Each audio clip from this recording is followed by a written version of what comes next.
isang magandang umaga sa bawat isa sa atin. Good morning. Good morning. Marahil sa buhay po natin, meron tayong dahilan kung bakit tayo nagsusumikap gawin ang mga bagay sa ating buhay. Sa ating pong buhay, mahalaga po ang salitang discipline. But what is discipline? Discipline is doing the best that is needed to be done. Yung pong salitang needed, kinakailangan gawin. Napakinggan ko po ang pangungusap na galing po sa isang sikat na boksinger na retired na ngayon. He was a heavyweight champion for years. Wala po siyang talo. Maliban po dun sa mga huling mga laban po niya. His name was Iron Mike Tyson. He was a bad boy. Pero lately sa kanya pong buhay, nung siya po ay in-interview, yung pong kanyang mga belts na kanyang napanalunan, nandun doon sa isang lamesa, at ang sabi niya, oh, well, sabi po nung interviewer, these are all your belts that you have achieved in all your years of boxing. Sabi niya, yes, but all these are nothing. Hinagis po niya, para bang walang kwenta. Tapos ang sabi po nung interviewer, ibig kong sabihin, walang kwenta sa iyong mga bagay na ito. Noong pinagsusumikapan ko ito, mahalaga yan. Pero napagtanto-tanto ko sa aking buhay na wala palang halaga ang mga bagay na yan. Eh anong mahalaga sa iyo? Life and my family. Mas mahalaga yon.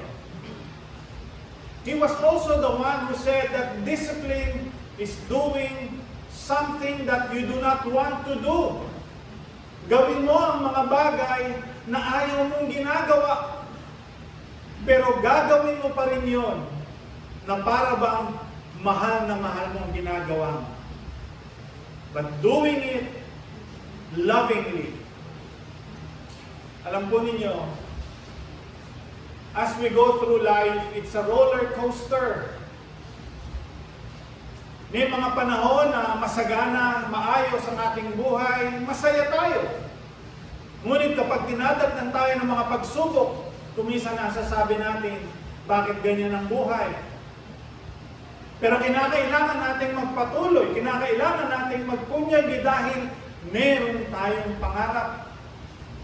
And as a Christian, bilang isang mananampalataya, meron tayong pangarap. Dahil nais ko po kayong dalhin sa isang kaisipan na ang mga katawan na meron tayo ngayon ay hindi mananatiling bata, malakas, at patuloy na magiging kagaya ng dati. Salamat po sa kapatid at meron po kaming lamesa na habang kami po ay nag-aantay ng oras ay meron po kaming papahingahan ng aming mga tuhod. Because eventually, papunta po tayo sa ganoong kalagayan. But Paul is telling us na hindi tayo mananatili sa ganyang kalagayan. Above what we can feel or we are feeling today is a resurrected body. Isang katawan na babaguhin po ng ating Panginoon. Pero habang tayo narito, we discipline our life as a Christian na kahit po kung minsan nahihirapan na tayo, pero gagawin po rin po natin yun dahil mahal po natin yung nagbigay ng buhay sa atin.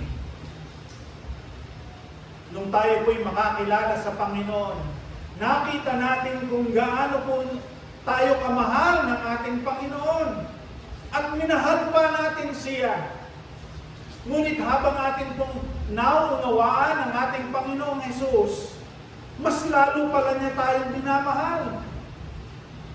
So, ang gagawin natin, maglilingkod tayo at ibibigay natin ang ating buhay para sa Kanya. Only to realize na ibinigay na po niya ang Kanyang sarili nang nauna na para sa atin. At ang lahat pong iyon ay dahil mahalaga po tayo sa Kanya. Isang bagay po ang Kanyang ipinangako sa atin, na tayo po ay Kanyang bibigyan ng isang bagong katawan, a resurrected body. Hindi kagaya ng ating katawan na naririto, kundi isang katawan na binago na ng ating Panginoon, na maaari na siyang makapasok sa langit. Hindi ang katawang ito. Ito'y kinakailangan muna niyang baguhin para tayo mag-qualify doon sa pagpasok natin sa langit. Pero bago po yun, nais ko kung munang hayaan natin na mangusap ang banal na Espiritu sa atin. At tayo po'y humingi ng tulong sa Kanya. Tayo po'y manalangin.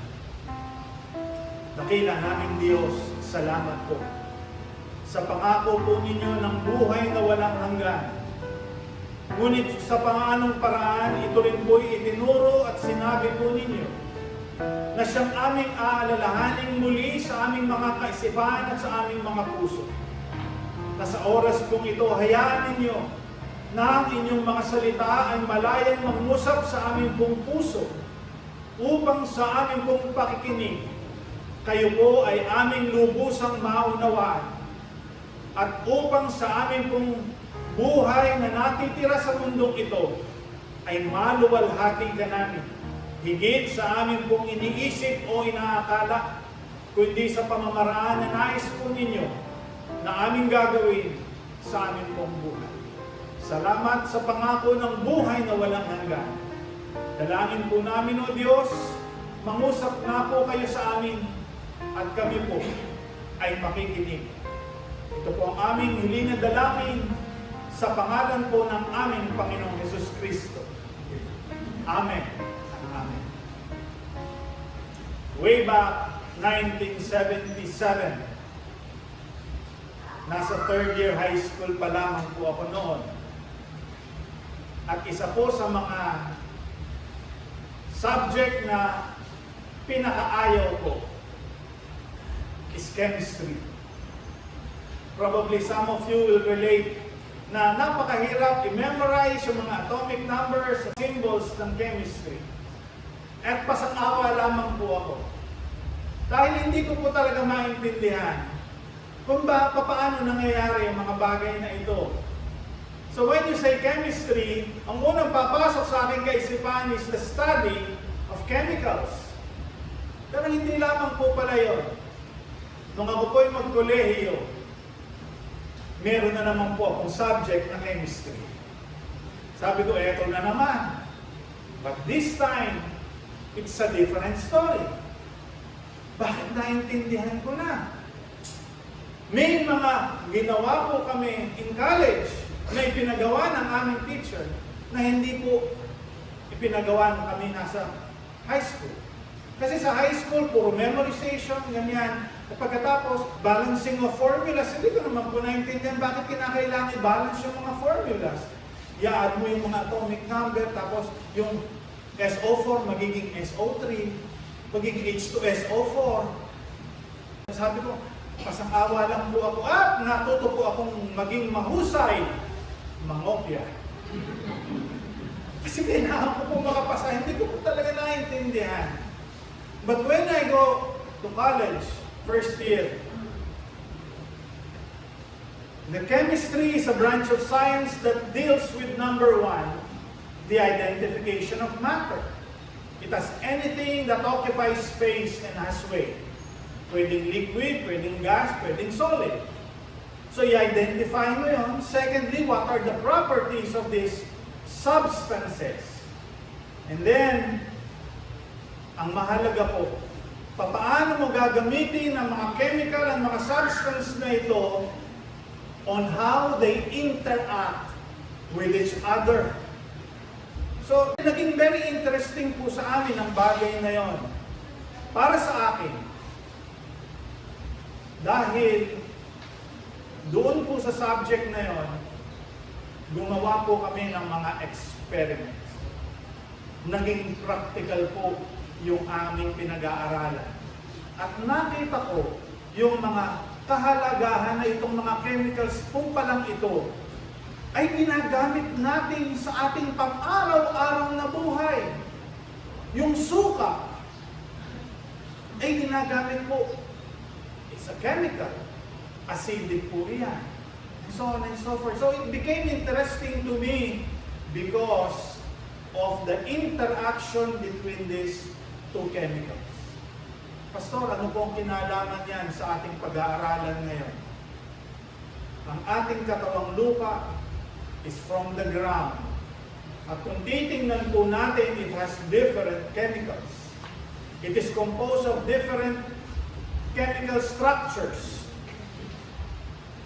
However, the Bible speaks to us of a different body, ibang katawan, which is a resurrected body, very much like our Lord Jesus Christ nung siya po'y nag-resurrect. At dito po, natin bibigyan ng pansin that when the Spirit of God dwells in us, na dating spirito dati patay, ngunit binago at binuhay ng ating Panginoon, it changes into a different person. Naging bago. Hindi na yung dati, kundi isang bago ng nilalang. Dahil nag-interact po ang divinity ng Diyos, God the Father, God the Son, and God the Holy Spirit sa ating katawan, na siyang naging templo ng ating pong Panginoong Diyos, ang banal na Espiritu. So therefore, what happened? Itong ating katawan na isang bagong katawan na, hindi nakagaya ng dati. At ang katuturan at katapusan ng katawang iyan is when we become resurrected. Kapag po tayo ay binuhay na magulina ng ating Panginoon. So for a Christian, death is not goodbye. Death is only see you soon. Mauuna lang ako sa iyo, but I will wait for you. Ganun po ang pangarap at pangako ng banal na salita sa isang Kristiyano. Papaano po tayo mababago? Binasa po natin kanina Ezekiel chapter 37. When God said unto Ezekiel, prophesy, mangaral ka. Kanino? Dito sa mga tuyot na buto, dry bones. Ipinakita po ng Panginoon kay Isaiah, the valley of dry bones. Kanino po mga buto yun? Yun po ay sa tahanan ng Israel. Sila ay mga patay nang dahil sa kanilang mga kasalanan at sila'y nalayo sa ating Panginoon. Ngunit ang tanong po ng Panginoon kay Ezekiel, ang sabi niya sa verse 3, Son of man, can these bones live? Pwede bang mabuhay ang mga butong ito? Marahil kung tayo po ang tatanungin, hindi tayo makakasagot na oo, dahil alam natin na iyan ay wala ng buhay. Pero ang sabi po ni Ezekiel, O Lord God, Thou knowest. Ikaw lamang ang nakakaalam niyan.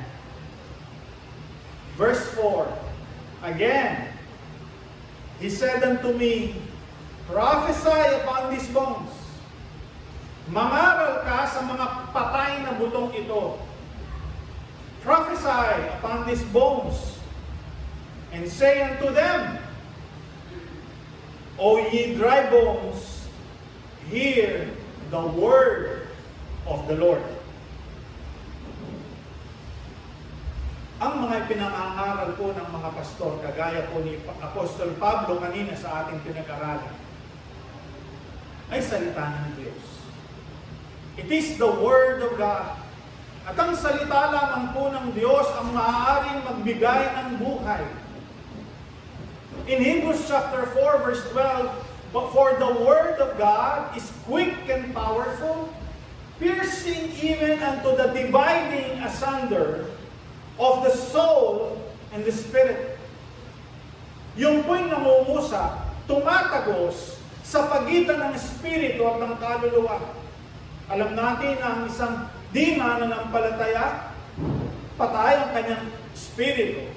Ngunit kapag ang salita ng Diyos ay nangusap at pinakinggan, tinanggap, ito po'y magkakaroon ng buhay.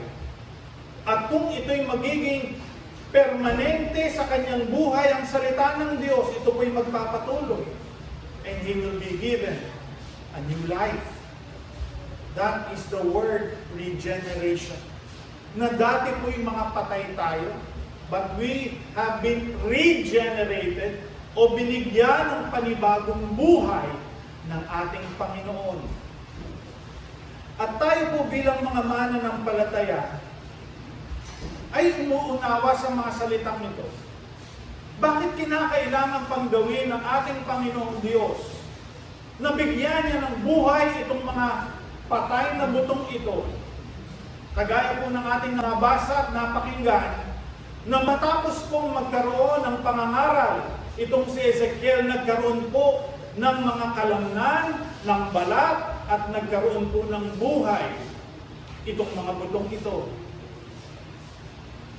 Bakit po ginawa ng Diyos iyon? Nang dahil po sa kanyang pangako, the unconditional promise of God on Israel. Kanya pong tutuparin ang kanyang mga ipinangako. When we speak of regeneration, we speak of the resurrection. Tayo po ay regenerated na bilang mga mananampalataya. Binigyan na tayo ng buhay. Ngunit, ang wakas ng ating buhay ay hindi matatapos dito, kundi yan ay magpapatuloy sa buhay na walang hanggan. Taglay po ang kakaibang katawan na itinuro sa atin ni Apostol Pablo. Bakit ito po ang pasimula ng tema ng ating pag-aaral sa taong ito? Upang maunawaan natin na meron tayong tutunguhin isang lugar sa langit, ngunit hindi tayo makaparoroon kung di tayo babaguhin ng ating Panginoon. Kung sa ating puso't kaisipan ay patuloy pa rin tayo sa mga bagay sa mundong ito, marahil hindi magiging totoo ang pangarap nating makarating ng langit. Dahil anumang bagay na nakikita natin dito sa lupa ay bibigyan natin ng halaga. Mga minamahal, the New Testament writers, especially Apostle Paul, ito po yung pinakatema ng kanyang pangangaral. The resurrection. Magkakaroon kayo ng bagong buhay, kagaya ng ating sa Panginoon, ng Jesus. Nung siya po ay nandoon on Mars Hill, nabigyan siya ng pagkakataon na mangaral in Acts chapter 17. At siya'y nangaral sa pagkabuhay na mag-uli. Sabi nga po nung iba, pinagtawanan siya. Abay, sa susunod, pakikinggan ka namin muli sa sinasabi mong pagkabuhay na muli. Pakutya po ang kanilang naging tugon doon sa pangangaral ni Apostol Pablo. Gayunpaman, mayroon po doon na mangilan na nakinig at naniwala. Ang sabi nila, nais pa naming mapakinggan yung mensahe ng pagkabuhay na maguli. The New Testament writers probably are speaking of the things that are in this world. Pero, para lamang po magkaroon tayo ng ibang kaisipan, ng buhay natin dito sa lupa ay hindi ang lubhang napakahalaga, kundi ang paghahanda ng bawat isa sa atin sa araw at sandali na tayo po'y babaguhin na ng atin pong Panginoon. Kung atin pong maitatanong, ano po ang dahilan kung bakit ang ating Panginoong Hesus, nung siya po'y matapos mabuhay na maguli, ay nagpakita pa sa kanyang mga disciples? Maaari na siyang dumiretso sa langit. Ngunit siya'y nanatili pa rin po dito sa lupa ng 40 araw kasama ang kanyang mga disciples and apostles para po maihanda sila sa isang ministry in the book of Acts. Now, ano po ang dahilan? At ang sagot po ay una, to confirm that He exists, para patunayan na siya ay totoong buhay. Dahil kung mananatili lamang po siyang hindi nagpakitang buhay, maaaring may mga maniwala, meron namang hindi. Kagaya po ni Tomas, ano po ang kanyang sinabi? Hanggat hindi ko nailalagay ang aking daliri sa kanyang mga kamay at sa kanyang tagiliran, hindi ako maniniwala. So ano pong ginawa ng ating Panginoon? Nagpakita po siya kay Tomas para po patunayan na siya nga ay tumupad sa kanyang ipinangako. Secondly, to confirm the fact of the resurrection. Nung sabihin niya na, pagkatapos ng 3 araw, mabubuhay akong maguli. So pinatunayan po niya itong kanyang ipinangako. Una po siyang nagpakita sa 2 disipulo habang sila po ay naglalakad sa daan ng Emmaus. Yung pong Emmaus ay isang pangalan ng isang village. Papunta po doon sila nagpangita ng ating Panginoon. Ano po ang kanilang naramdaman sa kanilang pagkausap sa Panginoon? Ang sabi po nila, habang siya'y nagsasalita, tila ba nag-aalab ang kanyang salita sa aking puso? Dahil kaharap po nila ang buhay na Panginoon. Si Apostol Pablo po sa ating binasa in 1 Corinthians chapter 15 ay nagbigay sa atin ng mga argumento o mga dahilan sa ating pagkabuhay na maguli. Una po, our resurrection body will be the same, but different. Siya pa rin yan, ikaw pa rin yan. Ngunit may pagkakaiba, may pagkabago na sa iyo. Ang sabi po ni Apostol Pablo in verse 36, ikaw na hangal, yung iniyasik mo ay hindi nabubuhay, maliban kung ito ay mamatay muna. At patungkol sa inihasik mo, hindi ang mismong magiging katawan nito ang iyong inihasik, kundi ang butil lamang na ito marahil ay sa trigo o ilan sa ibang mga butil. Subalit ang Diyos, ang siyang nagbibigay nito ng katawan ayon sa kanyang minabuti at binibigyan niya ang bawat binhi ng ganang sarili niyang katawan. Alam po ninyo, mga minamahal, pagka po narinig ko si Brother Norman at nagtuturo po siya about agriculture, what amazes me is the word germination. Yung isang butil na inilagay mo sa lupa, nagkaroon ng moisture, ay bigla na lamang magkakaroon ng bitak sa kanyang balat at lalabas ang isang maliit na bahagi noong binhin iyon. Lalabas mula doon po doon sa lupa, unti-unting lalaki, magkakaroon ng dahon At pag nakita na po natin lumaki yung halamang iyon, hukayin ninyo. Hanapin ninyo yung binhing iyon. Wala na. Di na po ninyo makikita.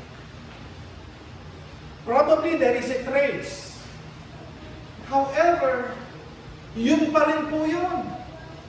Yung binhing na ihasik na yun, yun pa rin po yung tumubo. In our resurrected body, that will still be the same body, but upon the resurrection, it will be different.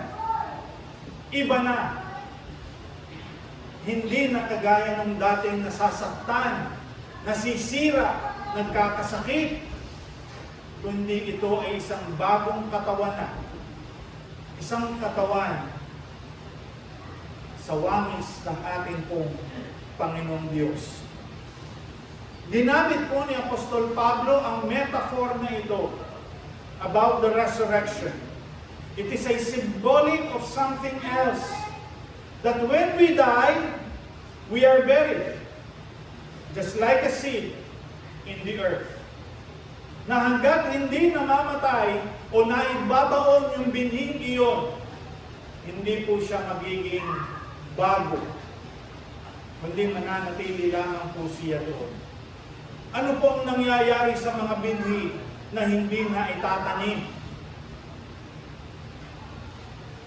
Alam po ninyong sagot. After 1 year to 2 years, naalala mo at itatanim mo na, wala na. Dahil lumipas na po yung buhay doon sa binhing iyon. Ngunit kapag ang binhing iyon ay naitanim sa tamang oras at sa tamang sandali, within that duration, sigurado po, magkakaroon niya ng buhay. So the mystery of life is like a seed na sinasabi po ni Apostol Pablo, at dito inihalintulad niya ang ating resurrected body. Sa seed reproduction po, meron pong tinatawag na, ito po yung pangalawa, asexual. Asexual seed reproduction. Narinig ko lamang din po ito.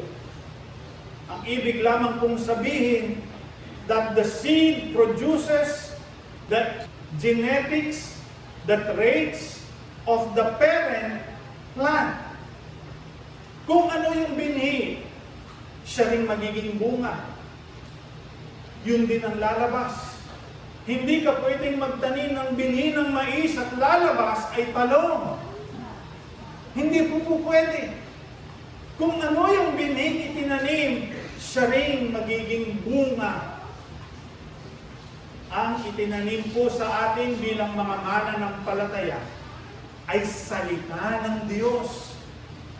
At ang salita ng Diyos na yan, ang siyang mamumunga sa atin. Dahil hindi po lalayo kung ano yung itinanim, siya rin pong magiging bunga. Kung tayo po ay itinanim sa wangis ng ating Panginoong Hesus, pagka tayo po ay nag-resurrect, gayon din po ang magiging itsura natin. 1 John chapter 3 in verse 2. For we shall be like Him, for we shall see Him as He is. Hindi po magkakaroon ng ibang anyo kung ano po yung naitanim. Isa pa pong bagay, isang binhi lang ang itinanim, kagaya ng palay. Pero kapag ito'y tumubo, isa lamang po ba ang nagiging bunga? Hindi. Marami. Kagaya ng isang buto ng mangga, pag ito po'y lumaki at nag-mature, hindi lamang isang mangga ang kanyang ilalabas, higit pa.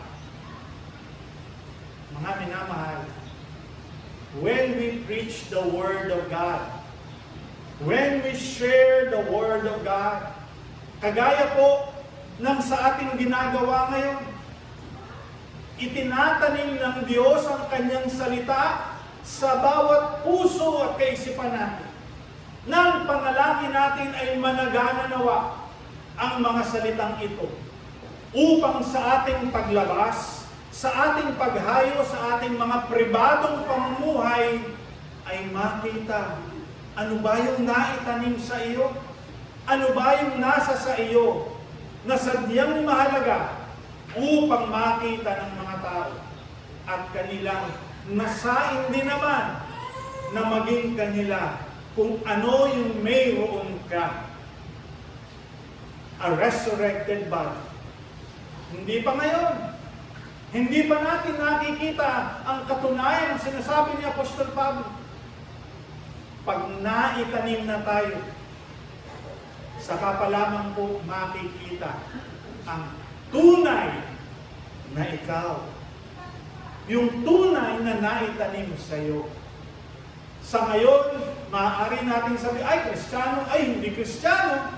Pero, when we experiment, kapag ka po tunay na naihalo ang banal na Espiritu sa ating mga buhay, walang paraan, kundi makita ang pagkabago sa ating mga buhay, sa ating mga pag-iisip, sa ating mga pag-uugali, sa ating mga pangarap, sa ating mga ikinikilos at nagiging pamumuhay.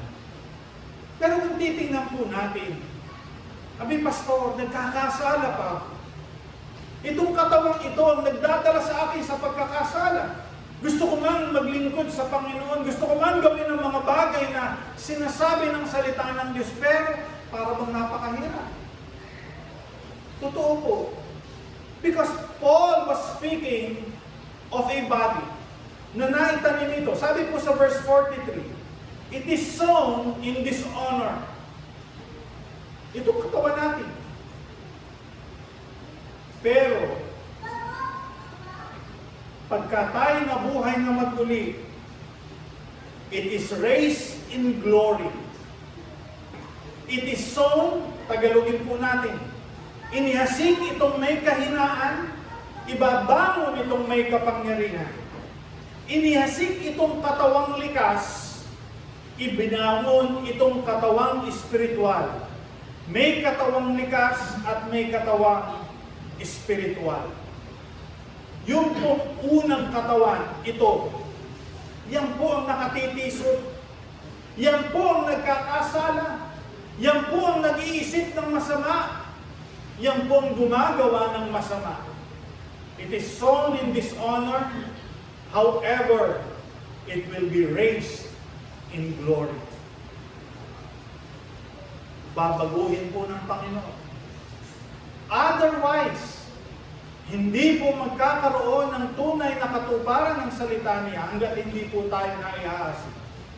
May mga mangangaral na nagsasabi po, kinakailangan mamatay ka sa iyong luma at dating pagkatao. Hindi po ba? Patayin mo yan. Surrender mo yan sa Panginoon. Tama po. Pero meron na po bang nagtagumpay? Si Apostol Pablo man ay nagsabi, yung mga bagay na ayaw kong gawin, ay bakit iyon ang aking nagagawa? Ngunit yung mga bagay na gusto kong gawin, pero bakit di ko magawa? Sa dahilan nasa katawang lupa, O wretched man that I am, who can save me from this body of sin? However, as a Christian, we discipline ourselves. Dinidisiplina natin ang ating sarili upang gawin natin yung mga bagay na ayaw natin gawin. Gigising ka ng maaga. Maliligo ka ng napakalamig na tubig. Talaga namang lakasan na lamang po ng loob ang paliligo ngayong mga panahong ito. Pero, naghahanda tayo. Ibinibigay natin ang ating panahon. Pwede na lang tayo matulog.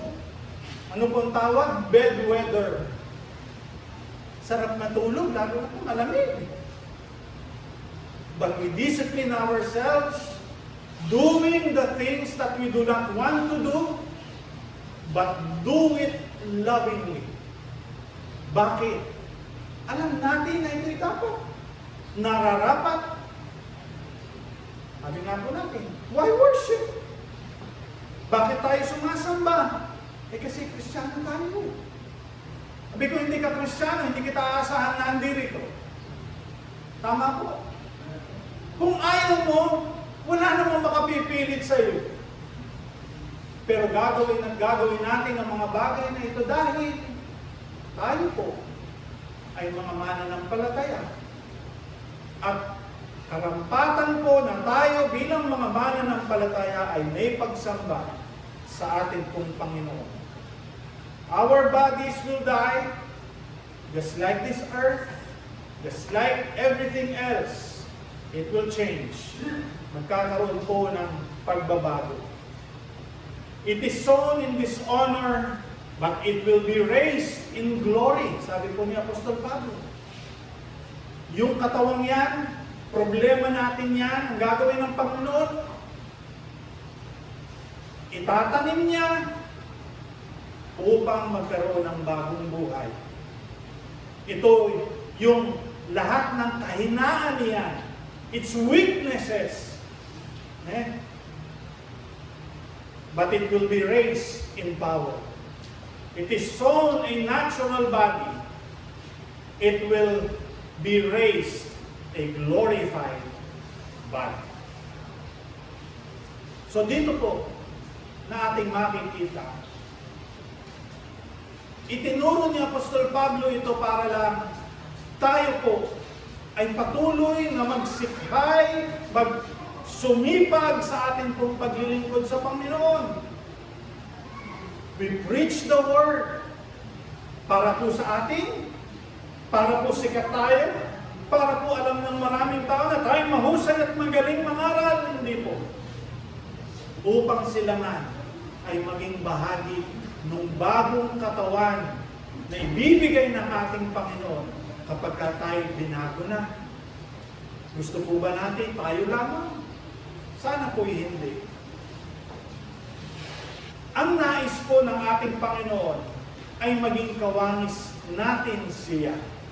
Sabi po ni Apostol Pablo, in verse 45, at kaya nasusulat ito, ang unang taong si Adan ay naging buhay na kaluluwa, ang huling Adan naman ay naging espiritong nagbibigay buhay. Yung ating likas na pagkatao, yun po yung wangis ni Adan. Ito. Yun yung merong the lust of the flesh, the lust of the eyes, and the pride of life. Genesis pa lamang po yan. Yun po yung tinaglay namin nung unang Adan. Pero nais po ng Diyos na tayong maging wangis doon sa pangalawang Adan na nagbibigay ng buhay. Mga minamahal, tayo po ay kinakailangan mamatay for us to be equipped for that resurrected life.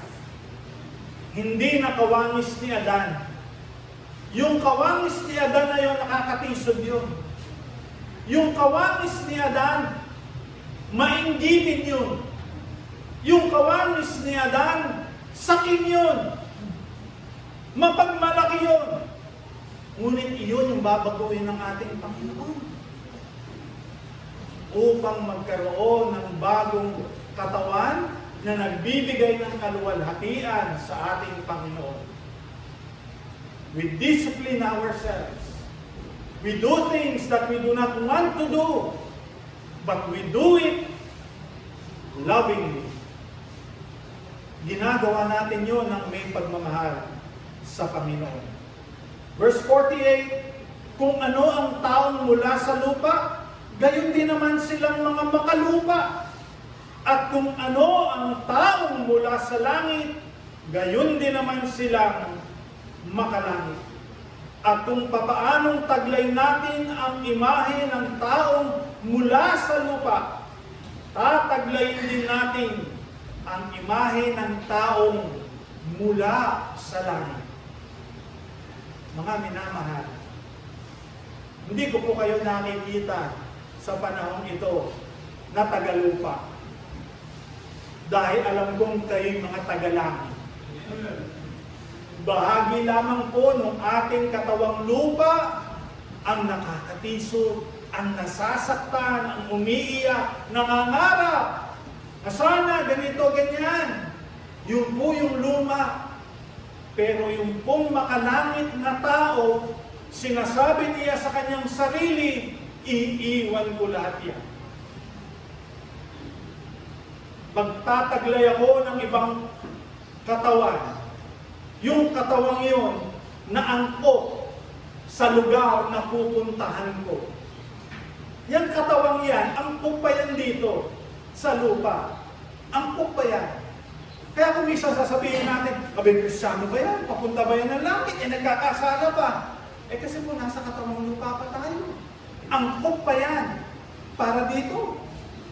Pero babaguhin tayo ng Panginoon sa isang katawang naaangkop sa langit.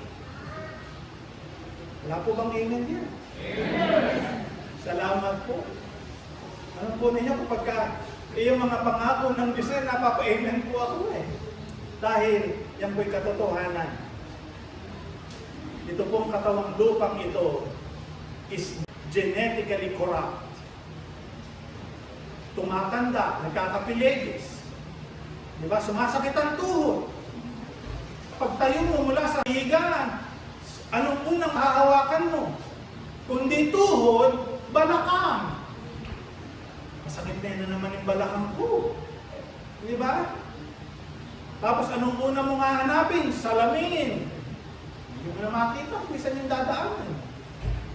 Lahat po yan is because this body is genetically corrupt at masisira po yan. Pero babaguhin po yan ng ating Panginoon. At yun po ang dakilang pangako po niya sa bawat isa sa atin. Dear brothers and sisters, Philippians chapter 3 verse 20 and 21. Isa pong dakilang talata na iniwan sa atin ni Apostol Pablo. Sinulat po niya at ang sabi, sapagkat ang ating pagkamamamayan ay nasa langit, na mula roon ay hinihintay naman natin ang tagapagligtas, ang Panginoong Jesus. Pakinggan po natin, na siyang magbabago ng ating hama na katawan upang mahubog itong katulad ng kanyang maluwalhating katawan ayon sa paggawa na dahil dito ay makakaya niyang maipailalim ang lahat ng mga bagay sa kanyang sarili. Kung wala po ang talatang ito, wala pong dahilan para ipangaral natin ang resurrection. Ang sabi po na siyang magbabago ng ating hamak na katawan upang mahubog itong katulad ng kanyang maluwalhating katawan. Si Apostol Juan man ay nagsabi in 1 John chapter 3 verse 2, mga minamahal, ngayong tayo nga ay mga anak na lalaki ng Diyos at hindi pa nahahayag kung magiging ano tayo. Hindi pa naman po natin alam ano magiging itsura ng ating resurrected body. Hindi po ba? Pero yun po yung sinabi ni Apostol Pablo, na babaguhin tayo, na iwawangis niya ang katawang iyan sa wangis ng isang tagalangit. Subalit, batid natin na kapag nagpakita na siya, magiging katulad niya tayo sapagkat makikita natin siya sa katawan niyang maluwalhati. Hindi po espiritu, kundi makikita natin siya sa kanyang katawang maluwalhati. At dito po mga minamahal, magkaroon tayo ng kagalakan sa ating mga sarili. Oo, may mga pangamba, may mga alalahanin tayo. Ngunit ang pangako ng Diyos ay magkakaroon tayo ng bagong katawan. Isang katawang makalangit, isang katawang kagaya ng sa ating Panginoong Hesus. Kung ano ang itsura noon, hindi ko po alam. Hindi ko po kayang ilarawan sa inyo ang mga bagay na ito. Ngunit ang aking tanging alam lamang po ay may pangako ang ating Panginoong Hesus sa kanyang mga disciples. Kaya nga po siya nagpakita. Yun ang dahilan. Ito yung ebidensya ng mga sinabi ko sa inyo. Nagpakita siya. Marahil kung hindi po nagpakita ang ating Panginoon, maging yung mga nakapakinig ng kanyang mga salita, ay maaaring magbalik sa kanilang luma at dating pagkatao, bumalik sa kanilang dating pagsamba at paniniwala sa mga kautusan na siyang iniisip nilang daan ng kaligtasan. But Jesus Christ showed Himself alive unto them so they can move forward. Hindi para balikan pa yung luma, kung hindi magpatuloy sila ngayon na ang tagapagturo nila ay hindi na ang kautusan, kundi ang banal na Espiritu na sa kanilang mga buhay. Hindi na sila mabubuhay ayon sa kautusan, kundi sila mabubuhay na ayon sa biyaya ng ating Panginoon. By the grace of God. Ito rin yung sinabi ni Apostol Pablo. Ako ay ako kung ano ako ngayon nang dahil sa biyaya ng Diyos. At ang dakilang biyaya ng Diyos sa bawat isang mananampalataya is a resurrected body na tayo po'y babaguhin ng Panginoon.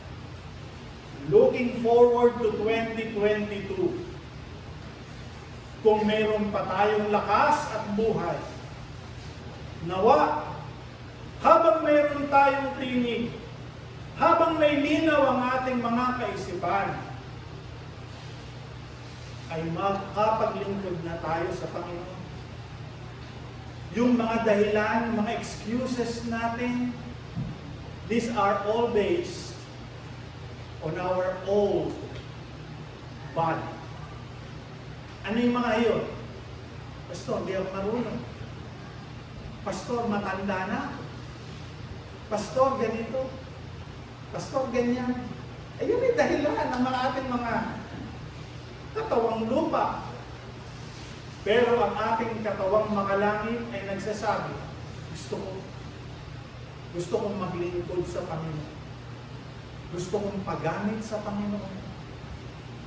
Looking forward to that resurrected life na makikita sa bawat isa sa atin. Maglingkod tayo. Kahit sa anong paraan, kahit sa anong motibo, sabi nga po ni Apostol Pablo, kahit napakunwari lang, pangaral tayo, hayaan natin ang banal na Espiritu ang mangusap sa kanila. Pastor, ala po kung alam na verse. John 3:16 lang. Baka po pwede na. Noong una po kaming mangaral, tumayo. John 3:16 lang ang aming pong kabisado. Pagka po merong nag-ibang tanong, pinabalik namin John 3:16 po.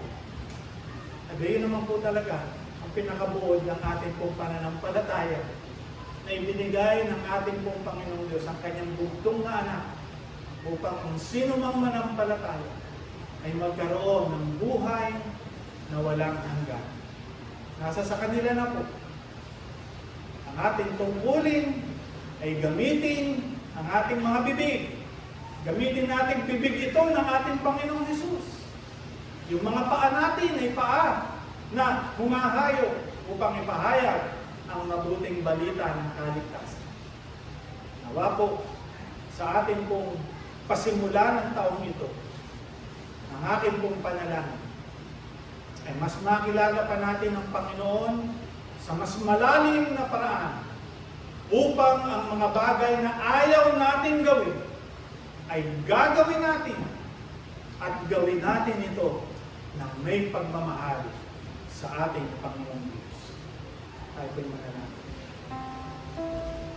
O dakila at makapangyarihan naming Diyos, salamat po sa pangako po ninyo ng isang buhay na walang hanggan.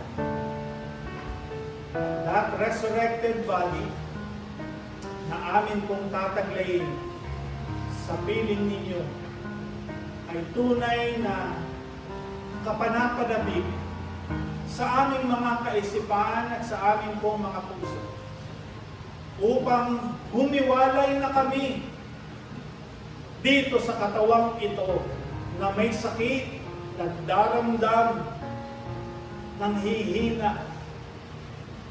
Ngunit habang naririto pa kami, Panginoon, aming hiling at dalangin ay gamitin mo muna kami para maluwalhati ka na. Salamat, Panginoon, sa iyong paalaala at mensahe sa amin ngayong umaga. Nawa ay patuloy po kayong mangusap sa bawat isa sa amin. Binabalik po namin ang papuri pasalamat sa pangalan po ng aming Panginoong Hesus Kristo. Amen. Amen. Bilang unang linggo ng taong ito, gaganapin po natin yung pag-alaala sa ginawa ng ating Panginoong Hesus sa krus ng Kalbaryo. Habang paakyat po ang mga manunugto, hinihiling po tayong lahat ay tumayo at ihanda natin ang ating mga sarili. Marahil habang hindi pa tayo lumalapit, ay magbahagi tayo ng ating pong panalangin. Panginoon, sa aking pagpartake ng pagsimbolo ng iyong katawan at ng iyong dugo, ay magawa ko yung aking pakikipag-isa sa iyo. As I interact with you, with the Holy Spirit, in reminding ourselves na itong ating gagawin ay isang bagay na kapaki-pakinabang sa ating paglago bilang isang mananampalataya. Awitin natin ang awiting ito na nanggagaling sa ating mga puso at ihanda natin ang ating sarili sa pagtanggap sa bahaging ito na simbolo ng katawan at dugo ng aming Panginoong Yesus. Ang Diyos, maraming salamat po. Muli, kami gaganap ng iyong alituntunin habang kami naghahatay sa aming Panginoong Kristo ay magandang pagkalit. Ayon pong itinataas, itong sinapay na ito, isimbolo sa kanyang katawan na bayubay o sa krus ng Kalbaryo upang kami, Panginoon, ay bigyan mo ng pag-asa. Wala ko lang kaming handa ang aming sarili, Panginoon. Pagpartek sa kahawain ito upang lalong lumalim ang aming pananampalataya at pagkakilala sa aming Panginoon Hesus Kristo na siya ang aming kapagligtas. Ama, tulungan ko ang bawat kapatid na pakikisalo sa aming gagawin na pagpupunod ng tinapay at huwag hindi atibay, lalo na tugibay kanilang pananampalataya sa aming Panginoon Kristo. Amay Diyos, maraming salamat po. Ito po yung aming kasama sa pangalan niya ng Panginoon Kristo. Mga kapatid, patuloy po tayo ng sinulangin at susugay tayo sa kasalanan kami sa lupa ng iisaan ng hubak na yung sinulungan. Kaya po, ang gagawin yung tagpilin na aming nalahanin ng mga pagkakasalanan. Salamat po, O Diyos, dahil napakamatinod kami. Kahit kami po nagkukulang, pero ang iyong malasakit, ang iyong pagkalinga ay patuloy na nagbibigay sa amin ng kalakasan ng kanyang palataya. Ama, kami po ay kakain ng iyong dugo ay ng iyong katawang na payungay katawan o magitan ng tinapay. Inindo kami ng iyong dugo na buo sa cross.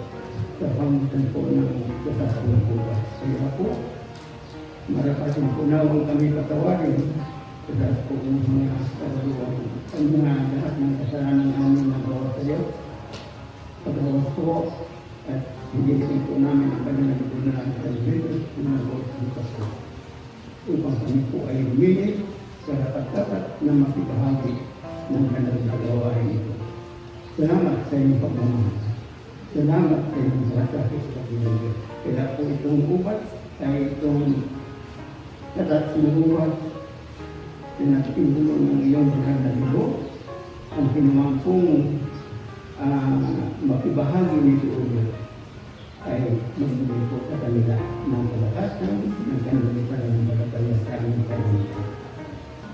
Panginoon Diyos, hindi ko namin na kayo po ang magmamasahan ng gawain sa pangalan po ng aming Panginoon. Nakita namin ng Diyos. Sa puso po kami nagpapasalamat sa mga biyayang ninyo pong pinagkalo sa aming mga kapatid. Sa loob ng isang taon ay hindi po kayo nagtulad sa kanila, naging sapat at sobra pa kung minsan ang biyaya ng pinagkakalo po. Hindi po kayo nagkulang sa akin.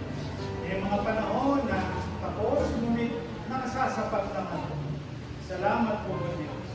Sa mga kamay na naghandog po at nagbigay sa inyo ng mga blessing na ito para magamit po sa inyo pong ministeryo, dalangin ko po na lalo mo po silang i-bless, higit sa kanilang mga naibigay, upang makita po nila na hindi po namin kayo kailanman mahihigitan sa inyo pong mga kaloob sa pagbibigay ng biyaya sa bawat isa sa atin. Kaya o Diyos, maraming salamat po. I-bless po ninyo sila sa kanilang mga pinagkaloob na biyaya. At sa tapusan po ng aming gawain ngayong umagang ito, alam po namin, O Diyos, na nangusap kayo sa bawat isa sa atin. At ang aming pong lalaki ay patuloy na wako ninyo kaming gabayan. Ingatan sa aming pong paghayo, pagbalik sa aming mga tahanan. Sa mga kapatid ko po na papasok ang muli sa kanilang mga trabaho. Dalangin ko po, O Diyos, ang inyong pong pag-iingat at gabay nawa sa kanila.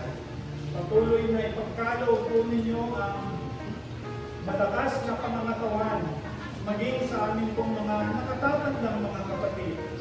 Sa mga panahong ito na lubhang napakalamig, nawa Panginoon ang inyong pong pag-akap sa amin sa init ng inyong pagmamahal ng aming pong naranasan.